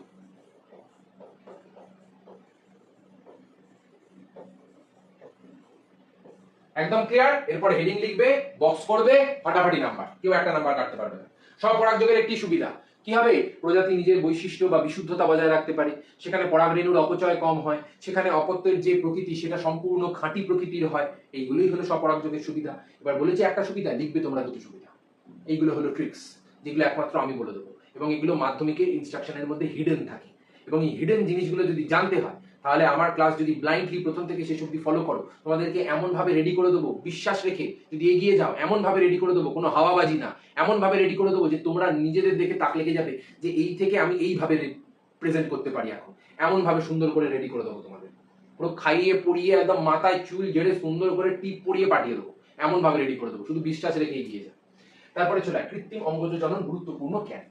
কৃত্রিম অঙ্গজ জনন মানে হলো এই যে স্টক শিয়নের মধ্যে যে জনন করানো হচ্ছে বা শাখা কলম করানো হচ্ছে, এগুলো গুরুত্বপূর্ণ কেন? তার কারণ হলো কিছু কিছু উদ্ভিদের মধ্যে দেখা যাচ্ছে আবার মাইক্রোপ্রপাগেশন রয়েছে এর মধ্যে। এগুলো গুরুত্বপূর্ণ কেন? তার কারণ হলো সেখানে প্রজাতির মধ্যে আমরা বিভিন্ন ধরনের বৈচিত্র্য দেখতে পাচ্ছি, তার ফলে তারা পরিবর্তিত পরিবেশের সঙ্গে নিজেদের অভিযোজ্যতা যেটা আছে সেই অভিযোজ্যতাকে বাড়াতে পারছে। সেই সমস্ত প্রজাতির মধ্যে আমরা নতুন নতুন প্রকরণ বা প্রভেদ দেখতে পাচ্ছি। যে সমস্ত উদ্ভিদগুলো সাধারণত দীর্ঘ সুপ্তাবস্থায় থাকে, সেই সমস্ত দীর্ঘ সুপ্তাবস্থা ভাঙিয়ে আমরা উদ্ভিদগুলোকে তাড়াতাড়ি প্রস্ফুটিত করতে পারছি। কোনো একটা উদ্ভিদের ধর বীজ থেকে উদ্ভিদ হতে 40 বছর সময় লাগে। এবার অতক্ষণ ধরে যদি ওয়েট করি, তাহলে দুটো গাছ যদি পৃথিবীর বুকে থাকে, ওই দুটো গাছ যদি নষ্ট হয়ে যায়, তাহলে তো ওই 40 বছর পরে ওই বীজটা থেকে যে গাছটা উৎপন্ন হবে 100% কোনো গ্যারান্টি আছে? কোনো গ্যারান্টি নেই। সেই জন্য আমরা বীজের ভেতর থেকে অঙ্গ বার করে আমরা তার আগেই উদ্ভিদে রূপান্তরিত করে দিচ্ছি। কেন? কারণ যাতে আমাদের কাছে উদ্ভিদগুলো মজুদ থাকে, কোনো উদ্ভিদ যাতে নষ্ট না হয়ে যায়, বিলুপ্ত না হয়ে যায়। ব্যাস বলেছে গুরুত্বপূর্ণ কেন, সেখানে তোমরা দুটো পয়েন্ট, আমি 3টে পয়েন্ট বললাম, তোমরা যে কোনো দুটো পয়েন্ট নিজেদের ইচ্ছা মতো লিখে দেবে, পুরো চাবুকের মতো নাম্বার উঠবে। তারপরে প্রশ্নে লেখা রয়েছে, দেখো মাইক্রোপ্রপাগেশনের একটি গুরুত্ব লেখো। মাইক্রোপ্রপাগেশনের গুরুত্ব এক্ষুনি কি বললাম, যে সমস্ত উদ্ভিদের মধ্যে আমরা দীর্ঘ সুপ্তাবস্থা দেখতে পাই, সেই সমস্ত উদ্ভিদগুলোকে তাড়াতাড়ি প্রস্ফুটিত করে তাদের বিলুপ্ত হওয়ার সম্ভাবনার হাত থেকে রক্ষা করার জন্য আমরা মাইক্রোপ্রপাগেশন ইউজ করে থাকি। এছাড়াও যে সমস্ত উদ্ভিদগুলো দেখা যাচ্ছে বিলুপ্ত হওয়ার মুখে, সেই সমস্ত উদ্ভিদগুলো যাতে আমরা রক্ষণাবেক্ষণ করতে পারি বা তাদের যাতে দ্রুত অঙ্গজ বিস্তার আমরা সম্পন্ন করাতে পারি, সেই সমস্ত উদ্ভিদগুলোর ক্ষেত্রে আমরা মাইক্রোপ্রপাগেশন পদ্ধতিটাকে অবলম্বন করে থাকি। কেন? কারণ তার ফলে কি হবে, একটা জায়গা থেকে অনেক উদ্ভিদ তৈরি হবে এবং পরবর্তীকালে সেই উদ্ভিদগুলোকে আমরা কাজে লাগিয়ে অনেক অনেক কিন্তু উদ্ভিদ তৈরি করে রাখতে পারবো। তার ফলে কি হচ্ছে, তার ফলে একটা ছোট্ট এক্সপ্ল্যান্ট থেকে আমরা মোটামুটি ধরে নে 10-12টা সেখান থেকে প্ল্যান্টলেট তৈরি করে পরবর্তীকালে সেই প্ল্যান্টলেট থেকে নতুন করে চারা গাছ তৈরি করে সেগুলোকে মাটিতে রোপণ করলে নতুন নতুন উদ্ভিদই তৈরি হয়ে যাবে। এটাই হলো মাইক্রোপ্রপাগেশনের গুরুত্ব। বলেছে একটা, আমি তোমাকে বললাম দুটোই লিখে দিয়ে আসবে। কোনো গ্যারান্টি কিন্তু ওরকম ভাবে নেবে না পরীক্ষার হলে খাতার সঙ্গে। কেন? কারণ বারবার বলছিলাম খাতা কথা বলে, খাতা কথা বলে। খাতাকে যদি বোবা বানিয়ে দিয়ে আসো, তাহলে কিন্তু খাতা কথা বলবে না। আর যেমন ভাবে বলে দিচ্ছি তেমন ভাবে যদি লেখো, তাহলে খাতা চিল্লে চিল্লে বলবে এই নাম্বার দে, আমাকে নাম্বার দিতেই হবে, এমন ভাবে খাতা কথা বলবে। তারপরে চলে বংশগতি কাকে বলে? আমরা কি পড়েছিলাম? বংশগতি হলো এমনই একটা প্রক্রিয়া যেখানে আমরা দেখতে পাচ্ছি কোনো একটা জনিত্রী জীব তার অপত্য জীব সৃষ্টি করার মাধ্যমে সেই অপত্য জীবের মধ্যে যখন তাদের বংশের ধারাটাকে অক্ষুণ্ণ রাখছে এবং অস্তিত্বটাকে বজায় রাখছে, এবং অস্তিত্ব এবং বংশধারা বজায় রাখার মাধ্যমে তারা যখন তাদের দেহের মধ্যে যে বিভিন্ন ধরনের বৈশিষ্ট্য, সেই সমস্ত বৈশিষ্ট্যগুলোকে যখন বংশানুসরণে একটা জেনারেশন থেকে মানে জনিত্রী জীব থেকে যখন অপত্য জীবের মধ্যে সঞ্চারিত করছে, সেগুলোকেই আমরা কি বলছি? বংশগতি বলছি। সেগুলোকেই আমরা বংশগতি বলছি, আর কিচ্ছুকে আমরা বংশগতি বলি না। সেগুলোই হলো আসলে বংশগতি। তারপরের প্রশ্নে চলে যায় ফিনোটাইপ এবং জিনোটাইপের মধ্যে সম্পর্ক কি? ফেনোটাইপ আর জিনোটাইপের মধ্যে সম্পর্ক কি তোরা অবশ্যই বলতে পারবি। ফেনোটাইপ মানে আমরা কি পড়েছিলাম, মেন্ডেলের এক সংকর জনন পরীক্ষায় উনি যে পরীক্ষা নিরীক্ষা করেছিলেন সেখানে মটর গাছগুলোর যে বাহ্যিক বৈশিষ্ট্য, সেই বাহ্যিক বৈশিষ্ট্যটাকে আমরা বলে থাকি ফিনোটাইপ। এবং জিনোটাইপ কি, জিনোটাইপ হলো মেন্ডেলের এক সংকর জনন পরীক্ষায় উনি যে মটর গাছগুলোর মধ্যে পরীক্ষা করেছিলেন সেখানে লম্বা এবং বেটে বৈশিষ্ট্যের যে জিনগত সংযুক্তি আমরা দেখতে পাচ্ছি বা যে জিনের বহিঃপ্রকাশ দেখতে পাচ্ছি সেটাকেই আমরা বলে থাকি জিনোটাইপ। এবং এই জিনোটাইপের মধ্যে আমরা কি দেখতে পাচ্ছি, যে সম্পর্ক কিভাবে তৈরি হচ্ছে, এই যে ক্যাপিটাল টি স্মল টি এবং স্মল টি কিছুটা সমস্যা হচ্ছে, এবং স্মল টি এর মধ্যে আমরা 1:2:1 ধরছি। আবার যখন লম্বা বৈশিষ্ট্যটা নিচ্ছি তখন কি হয়ে যাচ্ছে, তখন হয়ে যাচ্ছে 3:1। এটাই তো হলো সম্পর্ক। আবার কিসের সম্পর্ক, নতুন করে সম্পর্ক এখন পাতাবে নাকি, আর কিচ্ছু সম্পর্ক নেই, যা বলছি সেইটাই হবে, আর কিচ্ছু দরকার নেই। তারপরে প্রশ্নে চলে, মেন্ডেল কেন মটর গাছ নির্বাচন করেছিলেন? দুটি কারণ, তোদের এক গাদা কারণ দিয়ে আমি পড়িয়েছি, তোদের 5-6খানা কারণ দিয়ে পড়িয়েছি। প্রথমত হলো এক বর্ষজীবী, তারপরে হলো উভলিঙ্গ ফুল হওয়ার ফলে তাদের আমরা ইমাসকুলেশনের মাধ্যমে এক লিঙ্গকরণ করতে পারি, তারপরে হলো ফুলগুলোর মধ্যে স্বপরাগযোগ সম্পন্ন হতে পারে, ফুলগুলোর মধ্যে যে 7 জোড়া বিপরীতধর্মী বৈশিষ্ট্য ছিল প্রত্যেকটা আলাদা আলাদা ক্রোমোজোমের উপর উপস্থিত ছিল, যার ফলে মেন্ডেল প্রত্যেকটা বৈশিষ্ট্যকে আলাদা আলাদা ভাবে পর্যবেক্ষণ করতে পেরেছিলেন। সেই জন্যই মেন্ডেল এই 7 জোড়া বিপরীতধর্মী বৈশিষ্ট্যযুক্ত যে মটর গাছ সেটাকে নির্বাচন করেছিলেন। এটাই হলো আসল কারণ। তারপরে চলে প্রচ্ছন্ন এবং প্রকট বৈশিষ্ট্যের মধ্যে পার্থক্য কি? এসব তো দাদা জলভাত, তুমি এমন ভাবে বলে দিয়েছো পুরো কাঁপিয়ে দিয়ে আসবো এসব প্রশ্ন। এসব প্রশ্ন আমার কোনো প্রশ্ন নাকি, এসব লালুগুলু মার্কা প্রশ্ন। সব প্রশ্ন পারবো, যে সমস্ত প্রশ্নগুলো আগে করতে গেলে তাদের হাঁটু কাঁপবে, এখন সেই সমস্ত প্রশ্নগুলো তোরা তুড়ি মেরে উড়িয়ে দিয়ে চলে আসবি। প্রকট আর প্রচ্ছন্ন বৈশিষ্ট্যের মধ্যে পার্থক্য কি? প্রকট বৈশিষ্ট্য মানে হলো যখন আমরা দেখতে পাচ্ছি যে সমস্ত ক্রোমোজোমের মধ্যে একজোড়া বিপরীতধর্মী বৈশিষ্ট্যের মধ্যে যে বৈশিষ্ট্যটা প্রকাশিত হচ্ছে সেই বৈশিষ্ট্যটাকেই আমরা বলছি প্রকট বৈশিষ্ট্য। বা হেটারোজাইগাস অবস্থায় কোনো একটি জীবের দেহের ভেতরে যে বৈশিষ্ট্যটি প্রকাশ পায় সেটি হলো প্রকট বৈশিষ্ট্য। এবং হেটারোজাইগাস জীবের মধ্যে যে বৈশিষ্ট্যটি অপ্রকাশিত অবস্থায় থাকে, যেমন আমি ধরে নিলাম হেটারোজাইগাস জীব মানে হলো ক্যাপিটাল টি স্মল টি। এবার এই ক্যাপিটাল টি এর যে বৈশিষ্ট্য সেটা তো হলো একটা প্রকট বৈশিষ্ট্য, কিন্তু স্মল টি এর যে বৈশিষ্ট্য সেটা কি বৈশিষ্ট্য, সেটা একটা প্রচ্ছন্ন বৈশিষ্ট্য। কেন? কারণ স্মল টিটা প্রকাশ পায় না কিন্তু ক্যাপিটাল টি নিজে থেকে প্রকাশ পায়। সেই জন্য আমরা ক্যাপিটাল টিকে বলবো কি প্রকট বৈশিষ্ট্য হেটারোজাইগাস অবস্থায়, এবং স্মল টিকে বলবো প্রচ্ছন্ন বৈশিষ্ট্য। কেন? কারণ স্মল টি প্রকাশ পায় না। তারপরের প্রশ্নে চলে যায়, থ্যালাসেমিয়া প্রতিকারের জন্য জেনেটিক কাউন্সেলিং কেন প্রয়োজন? কেন প্রয়োজন বলতো? ঝটপট। কেন? কারণ আমরা কি পড়েছিলাম যে জেনেটিক কাউন্সেলিং এর মাধ্যমে আমরা জানতে পারবো যে একটা বাবা এবং একটা মা মানে তাদের যে দম্পতি, সেই দম্পতি যখন বিবাহ করছে তারা যদি থ্যালাসেমিয়া আক্রান্ত হয় বা থ্যালাসেমিয়ার বাহক হয় তখনই কিন্তু জেনেটিক কাউন্সেলিং এর দরকার। কেন? কারণ সেই জেনেটিক কাউন্সেলিং এর মাধ্যমে তারা জানতে পারবে, তারা বুঝতে পারবে যে তাদের যে পরবর্তী জেনারেশন তাদের বিয়ে হওয়ার পরে আসবে তাদের মধ্যে কি পরিমাণে সেটা সঞ্চারিত হচ্ছে, কি পরিমাণে সেই রোগগুলো ব্যাধিগুলো ছড়িয়ে যাচ্ছে, যাতে সেই রোগগুলো প্রতিরোধ করা যায়, সেই রোগগুলোকে যাতে প্রতিকার করা যায়, যাতে পরবর্তী জেনারেশনের মধ্যে কোনো ধরনের সমস্যা না তৈরি হয় এবং বিবাহ করা কি উচিত নাকি উচিত না সেই উপায় বার করার জন্যই কিন্তু এই জেনেটিক কাউন্সিলররা বসে রয়েছে। এবং জেনেটিক কাউন্সিলিং এর মাধ্যমে থ্যালাসেমিয়া রোগের প্রতিকার কিন্তু অবশ্যই আমরা করতে পারবো। তারপরের প্রশ্নে চলে যায়, মানুষের লিঙ্গ নির্ধারণে বাবার ভূমিকা কেন প্রধান? আমরা কি করেছিলাম? কেন? কারণ বাবার দেহের ভেতরে আমরা দেখতে পাচ্ছি 44A প্লাস XY এই ক্যারিওটাইপটা রয়েছে। এবারে এর মধ্যে যে Y ক্রোমোজোমটা আছে, এই Y ক্রোমোজোমের যে এই যে ছোট্ট বাহুটা, এই ছোট্ট বাহুটার মধ্যে কি থাকে? এই ছোট্ট বাহুটার মধ্যে SRY বলে একটা জিন থাকে, যেটা TDF বলে একটা ফ্যাক্টর তৈরি করে, যেটাকে আমরা বলে থাকি টেস্টিস ডিটারমাইনিং ফ্যাক্টর। এবং এই ফ্যাক্টরটা যেহেতু বাবাদের দেহের Y ক্রোমোজোমের মধ্যে উপস্থিত থাকে, সেই জন্য বাবার ভূমিকায় কিন্তু লিঙ্গ নির্ধারণে প্রধান। কারণ বাবা যদি এই X ক্রোমোজোমের সঙ্গে Y ক্রোমোজোম দেয় তাহলে সেখানে হয়ে যাবে পুত্র সন্তান, আর বাবা যদি X ক্রোমোজোম দেয় তাহলে কি হয়ে যাবে? X ক্রোমোজোমের সঙ্গে X ক্রোমোজোম মিললে হয়ে যাবে কন্যা সন্তান। সেই জন্য কি হবে তার উপরে ভিত্তি করছে সম্পূর্ণ বাবার ভূমিকা। সেই জন্য লিঙ্গ নির্ধারণে বাবার ভূমিকা সর্বোচ্চ, তারপরে আর কোনো কথা হবে না, বাবাই হলো আলটিমেট লিঙ্গ নির্ধারণ।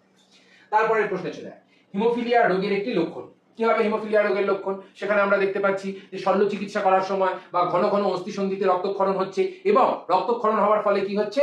অস্থিসন্ধিগুলো বিকৃত হয়ে যাচ্ছে, এবং বিকৃত হয়ে যাওয়ার ফলে কি হচ্ছে? সেখানে হাঁটুর ব্যথা, আর্থারাইটিস, এরকম বিভিন্ন ধরনের সমস্যা আমরা দেখতে পাচ্ছি। এটাই হলো হিমোফিলিয়া রোগের লক্ষণ। তারপরের প্রশ্নে চলে যায়, সমস্ত অঙ্গ বিবর্তনে কি প্রমাণ করে? কি প্রমাণ করছে?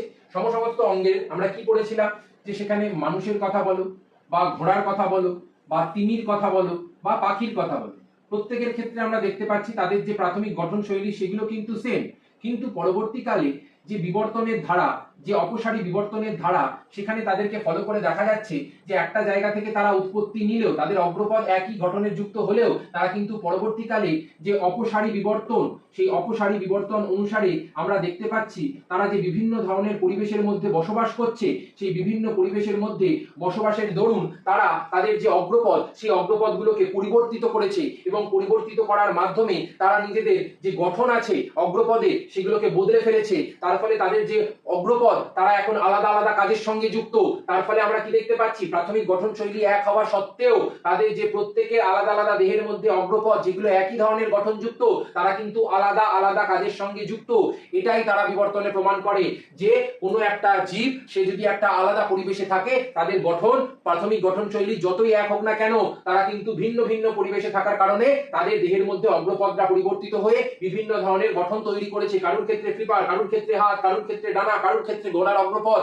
এগুলো কি করছে? কারুর ক্ষেত্রে সাঁতার কাটতে সাহায্য করছে, কারুর ক্ষেত্রে সৃজনশীল কার্য করছে, কারুর ক্ষেত্রে আমরা দেখতে পাচ্ছি উড়তে সাহায্য করছে, ঘোড়ার ক্ষেত্রে দৌড়তে সাহায্য করছে। এগুলো কি? এগুলোই হলো তাদের কিন্তু গুরুত্বপূর্ণ প্রমাণ বিবর্তনে। এইটাই তোমাদের লিখতে হবে এবং এগুলো যদি লেখো, তোমাদের যদি কেউ নাম্বার কাটতে পারে তখন আমাকে এসে ফোন করে বলবে, ফোন নাম্বার তো দেওয়াই আছে হোয়াটসঅ্যাপের মধ্যে, তখন আমাকে ফোন করে বলবে যে এটা লিখেছিলাম তারপরেও নাম্বার কেন কাটলো দাদা।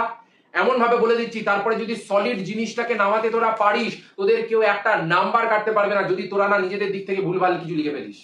যদি না ভুলভাল কিছু লিখে ফেলিস, যেটা বলছি সেটা যদি গুছিয়ে তোরা লিখিস, বই ঘেটে নোটস বানিয়ে, তোদের কেউ নাম্বার কাটতে পারবে না। এবং আমি সবসময় নোটস বানানোর পক্ষপাতিত্ব কেন? তার কারণ হলো এই যে তোরা যখন এই কোশ্চেনগুলোর উত্তর বানাবি তখন তোদের অনেক বুদ্ধি খুলবে। আমি তো বলে তো দিচ্ছি ভিডিওর মধ্যে, ভিডিওটাকে পজ কর না, আমার কথা বলার সঙ্গে সঙ্গে উত্তরটাকে বানা না, বানিয়ে লেখ না। কোনো সমস্যা থাকলে হোয়াটসঅ্যাপে তো দেওয়াই রয়েছে, হোয়াটসঅ্যাপ গ্রুপের মধ্যে আমাকে পাঠানা পার্সোনালি। সমস্যা কোথায়? আমি তো আছি সবসময় দাঁড়িয়ে। তোরা শুধু পড়াশোনা করে যা, আমি সবসময় দাঁড়িয়ে আছি, সবসময় আমি পড়াশোনার জন্য রাজি। তারপরে চলে আসে সমবৃত্তীয় অঙ্গ কাকে বলে। সমবৃত্তীয় অঙ্গ মানে আমরা কি পড়েছিলাম, যে সমস্ত অঙ্গগুলো উৎপত্তি এবং গঠনগত দিক থেকে আলাদা হওয়া সত্ত্বেও, তাদের প্রাথমিক গঠন শৈলী আলাদা হওয়া সত্ত্বেও তারা যখন একই ধরনের কাজের সঙ্গে যুক্ত থাকে তাদেরকেই আমরা বলে থাকি সমবৃত্তীয় অঙ্গ। যেমন বাদুড়ের ডানা, পাখির ডানা, পতঙ্গের ডানা, এগুলো কিন্তু হলো সমবৃত্তীয় অঙ্গ। কেন? কারণ এই সমস্ত ডানাগুলো উড়তে সাহায্য করে, সে যাই ধরনেরই গঠন হোক না কেন। তারপরে চলে আয় কোয়াসার্ভেন্ট। এটা আর বলতে হবে? এ তো দাদা কবেকার তুমি পড়িয়ে আমাদের পুরো একদম মানে মুখস্থ করিয়ে ফেলেছো, এতবার পড়িয়েছি। আজকেই সুপার মক দিয়েছি, আজকের সুপার মকের মধ্যেই তোদের রয়েছে কোয়াসার্ভেন্ট কাকে বলে। সেই জন্য এই কোয়াসার্ভেন্ট কাকে বলে উত্তরটা যেন আমি কমেন্ট বক্সের মধ্যে একদম সলিড ভাবে পেয়ে যাই। তারপরের প্রশ্ন চলে আয়, আর্কিওপটেরিক্সে কেন জীবন্ত জীবাশ্ম বলা হয় না কিন্তু হারানো যোগসূত্র বলা হয়? তার কারণ কি? সহজ কারণ, ভালো করে বুঝো। আর্কিওপটেরিক্স বেঁচে আছে। জীবন্ত জীবাশ্ম আমরা কাদের বলি? যারা বেঁচে আছে। কারা বেঁচে আছে জীবন্ত জীবাশ্মের মধ্যে? এখন কারা বেঁচে আছে? লিমুলাস বেঁচে আছে,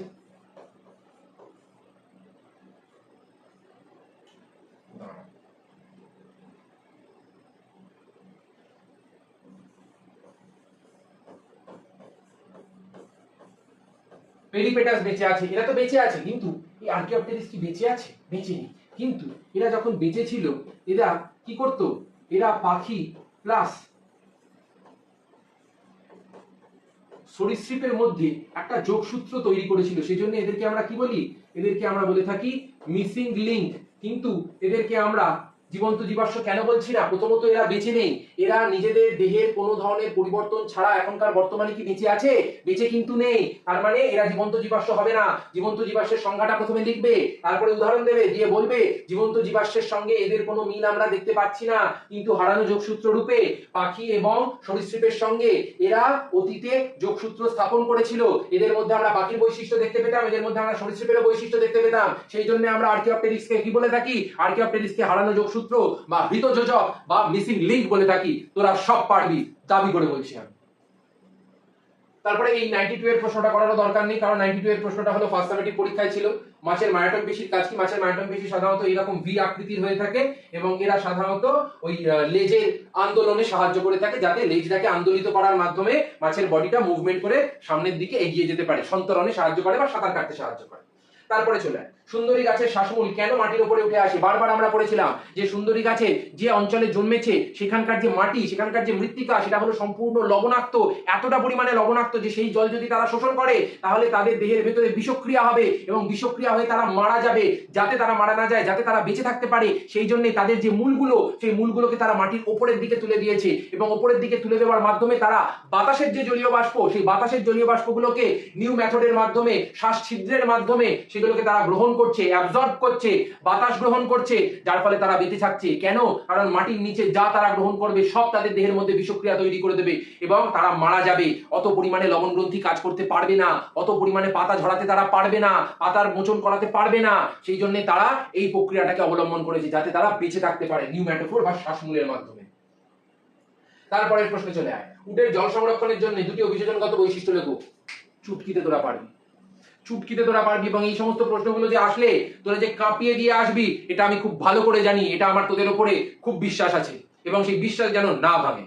ঠিক আছে, বিশ্বাস যেন একদম না ভাঙে, কারণ তোদের জন্য আমি রাত দিন এক করে জ্বরের মধ্যেও প্রচুর পরিমাণে পিপিটি বানিয়েছি। হ্যাঁ, আমি সেই সময় ভিডিও রেকর্ড করতে পারিনি, কিন্তু আমি রাত জেগে জেগে জ্বরের ওষুধ খেয়ে প্রচুর পরিমাণে পিপিটি বানিয়ে রেখেছি, যাতে শরীরটা ঠিক হলেই গলাটা যখনই একটুখানি চোখ হয়ে গেছিল সেটা যখনই একটুখানি খুলে যাবে তখনই যাতে আমি প্রচুর পরিমাণে তোমাদের জন্য পর পর ভিডিওগুলো আনতে পারি।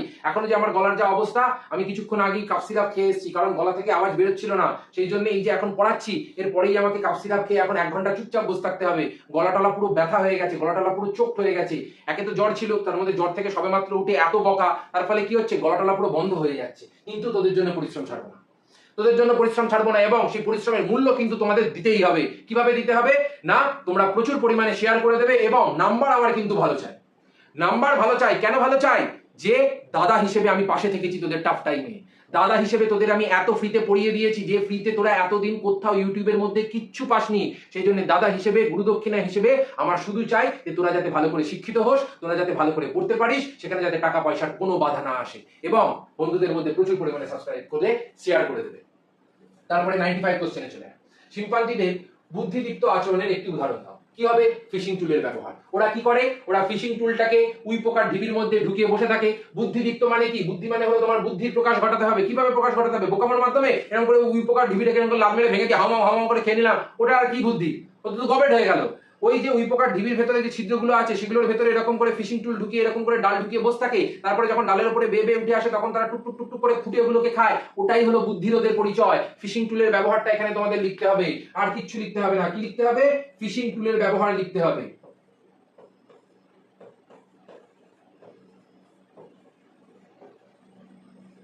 ঠিক আছে, বোঝা গেছে? পুরো 1 নাম্বার কমপ্লিট। তারপরে চলে আয়, দ্বিনিষেক বলতে কি বোঝো? দ্বিনিষেক মানে কি? যেখানে আমরা পড়েছিলাম সপুষ্পক উদ্ভিদের দেহের ভেতরে এমনই একটি নিষেক প্রক্রিয়া যেখানে দুটি পুংগ্যামেটের মধ্যে একটি পুংগ্যামেট একবার ডিম্বাণুর সঙ্গে প্রকৃত নিষেক সম্পন্ন করে এবং অপর পুংগ্যামেটটি নির্ণীত নিউক্লিয়াসের সঙ্গে অঙ্গজ নিষেক সম্পন্ন করে থাকে, এবং এই দুবার নিষেক প্রক্রিয়া সম্পন্ন হওয়ার পদ্ধতিটাকে আমরা বলে থাকি দ্বি নিষেক প্রক্রিয়া। আর কিচ্ছু না, ঝাকাস নাম্বার উঠবে তোদের।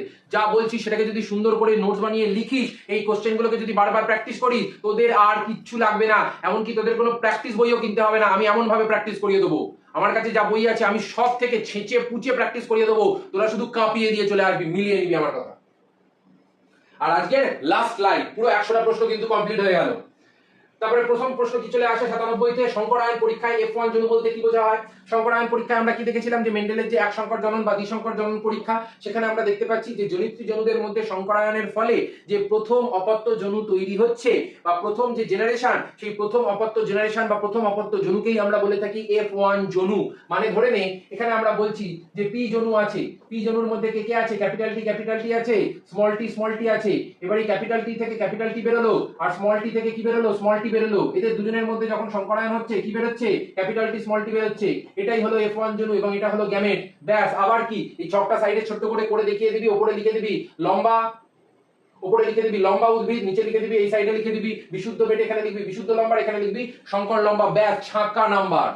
তারপরে চলে নিষ্ক্রিয় অঙ্গ বিবর্তনের সাপেক্ষে কি প্রমাণ দেয়? নিষ্ক্রিয় অঙ্গ বিবর্তনের সাপেক্ষে প্রমাণ দেয় যে অন্যান্য জীবেদের ভেতরে যদি সেই অঙ্গটা ব্যবহার হয় তাহলে সেটা সক্রিয় অঙ্গ রূপে এখনো কিন্তু তাদের দেহের ভেতরে কাজ করছে। যেমন গিনিপিগের দেহের ভেতরে, ঘোড়ার দেহের ভেতরে সিকাম, সেগুলো এখনো কাজ করছে, কিন্তু আমাদের দেহের ভেতরে থাকা যে সিকাম, যেটাকে আমরা অ্যাপেন্ডিক্স বলি, সেটা কি আর কাজ করছে? সেটা আর কাজ করছে না। সেটা কি হয়ে গেছে? সেটা লালুহুলু হয়ে গেছে, সেটা ললিপপ হয়ে গেছে। তার ফলে তারা আর কোনো কাজেই আসে না, তারা বেকার একটা অঙ্গ হিসেবে আমাদের দেহের মধ্যে পড়ে রয়েছে। তারপরে বাদরের যে লেজ, সেটা তো তাদের ঝুলতে সাহায্য করছে, কিন্তু আমাদের মেরুদণ্ডের পেছনে যে কক্সিসটা রয়েছে সেটা আমাদের কিসে সাহায্য করছে? কিচ্ছুতে সাহায্য করছে না। সেজন্য এটাও কিন্তু ব্যবহারের ফলে আমাদের নিষ্ক্রিয় অঙ্গতে রূপান্তরিত হয়েছে, সেই প্রমাণটাই কিন্তু দিয়ে থাকে বিবর্তনে, যে ব্যবহার করবে তার ক্ষেত্রে সক্রিয়, যে ব্যবহার করবে না তার ক্ষেত্রে নিষ্ক্রিয় অঙ্গতে রূপান্তরিত হয়ে যাবে বিবর্তনের ধারাতে লক্ষ্য রেখে। তারপরের প্রশ্নে চলে আয়, ল্যামার্কের অঙ্গ ব্যবহারের সূত্রটি উদাহরণ সহ লেখো। ল্যামার্কের অঙ্গ ব্যবহারের মধ্যে আমরা কি পড়েছিলাম? যে জিরাফের যে গলা, তারা কি করেছিল? তারা বারবার এরকম উঁচু উঁচু হয়ে গাছের পাতা খাওয়ার চেষ্টা করেছিল। এবারে গাছের পাতা খাওয়ার জন্য এরকম চেষ্টা তো চালিয়ে যাচ্ছে, এবার চালাতে চালাতে চালাতে চালাতে দেখা যাচ্ছে এক সময় গিয়ে কি হয়েছে? এক সময় গিয়ে তাদের যে গলা, সেই গলাটা লম্বা হয়ে গেছে, এবং এটাই হলো অঙ্গের ব্যবহারের সূত্র। এই উদাহরণটা দিয়ে আমি যে সংজ্ঞাটা আগে তোমাদের লিখিয়ে দিয়েছি ডেসক্রিপশনে, মানে ডিসক্রাইব ভিডিওর মধ্যে, যতদূর আমার মনে আছে পার্ট 2 ভিডিওর মধ্যে, সেখান থেকে সংজ্ঞাটা লিখবে, তারপরে যে উদাহরণটা বললাম সেই উদাহরণটা লিখবে, সাক্কাস নাম্বার উঠবে, কেউ একটা নাম্বার কাটতে পারবে না। আর আজকে লাস্ট প্রশ্ন, প্রাকৃতিক নির্বাচন কাজ কাকে বলে? বারবার বলেছি এই প্রশ্নটা লাস্ট প্রশ্ন তোদের জন্য থাকবে। লাস্ট প্রশ্ন তোদের জন্য থাকবে, 100 নাম্বার প্রশ্ন তোদের জন্য থাকবে। কেন? কারণ এই প্রশ্নটা আমি সুপারমক 3 এর মধ্যে এবং ডিসক্রাইব যে ভিডিও আছে তার মধ্যেও বলেছি। সেজন্য এই প্রশ্নটা সুন্দর করে লিখে যেন কমেন্ট সেকশনের মধ্যে সবাই আমাকে জানাবি। আর আগে যে প্রশ্নগুলো হোমওয়ার্ক দিচ্ছিস সেগুলোও অবশ্যই জানাবি, তাহলে আমি বুঝতে পারবো ভিডিওগুলো তোরা কতটা সিনসিয়ারলি দেখছিস। কারণ যে ভিডিওগুলো দেখবে তারা কিন্তু অবশ্যই উত্তরগুলো জানাবে, এবং তাদের ক্ষেত্রে প্রিপারেশনটা এতটা সলিড হয়ে যাবে যে তারা আর কেউ নড়াতে পারবে না। এই ভিডিও যদি তোরা একবার দেখে নিস, কোনো ধরনের হাওয়াবাজি ছাড়া বলছি, তোদের কেউ নড়াতে পারবে না, তোদের কেউ টলাতে পারবে না। আর আমি কোনো ধরনের হাওয়াবাজি করি না। আমি অফলাইনেও এতদিন ধরে পড়িয়ে প্রচুর 100 দিয়েছি, অনলাইনেও এতদিন পড়াচ্ছি, এবং তোদের ক্ষেত্রে ইউটিউবেও এবার শুরু করে দিয়েছি প্রচুর পরিমাণে ফ্রিতে ভিডিও দিয়ে ডিটেলসে পড়ানো। এরকম ভাবে যদি কেউ পড়িয়ে থাকে এত ডিটেলসে, এত ভালো করে, এত ধরে ধরে, ভাই হিসেবে, বোন হিসেবে ধরে, তাহলে আমাকে শুধু নামটা বলবি। আমি যা পড়িয়ে দেবো, এত পরিমাণে ফ্রি কন্টেন্ট দিয়ে দেবো যে কেউ দিতে পারবে না, তাদের পেট ব্যয় ঝাড় মেনে যাবে। সেই জন্য আজকের মতো এতটাই থাকলো। 100 কোশ্চেনের আমাদের সুপার 100 ম্যারাথন শেষ হয়ে যাচ্ছে, ঠিক আছে? তাহলে খুব ভালো করে তোমরা পরীক্ষা দেবে। পরীক্ষার জন্য অনেক অনেক অনেক ভালোবাসা, অনেক শুভকামনা। তোমরা মাথা ঠান্ডা করে যা পড়িয়েছি, যতটুকু পড়িয়েছি তার বাইরে এখন কিচ্ছু করবে না, সেটাকে বারবার ঘষো মাজো। তোমাদেরকে কেউ টলাতে পারবে না, তোমাদেরকে কেউ নড়াতে পারবে না, এটা আমার দাবি, ঠিক আছে? তাহলে আজকের মতো এতটাই থাকলো। সবার জন্য খুব ভালোবাসা, এবং ভিডিওটাকে লাইক, সাবস্ক্রাইব এবং কমেন্ট করতে একদম ভুলবে না, এবং জানাবে যে ভিডিওটা তোমাদের কেমন লাগছে। ভিডিওতে যারা নতুন আছো তারা কিন্তু অবশ্যই চ্যানেলটাকে সাবস্ক্রাইব করে এই দাদার কিন্তু পাশে থেকো, কারণ আমি তোমাদের জন্য প্রচুর পরিমাণে ফ্রি ভিডিও আনছি, এবং এত পরিমাণে ভিডিও দেবো, এত প্র্যাকটিস করিয়ে দেবো, জীবন বিজ্ঞানে যেটাকে তোমরা মুখস্থ সাবজেক্ট মনে করতে, সেটা দেখবে তোমরা বুঝে অন্যদের বুঝিয়ে দিতে পারবে, এমন বুঝিয়ে দেবো আমি, ঠিক আছে? তাহলে অবশ্যই করে লাইক, সাবস্ক্রাইব, কমেন্টটা করো, এবং দাদার পাশে থাকতে একদম ভুলো না। আজকের মতো তাহলে টাটা।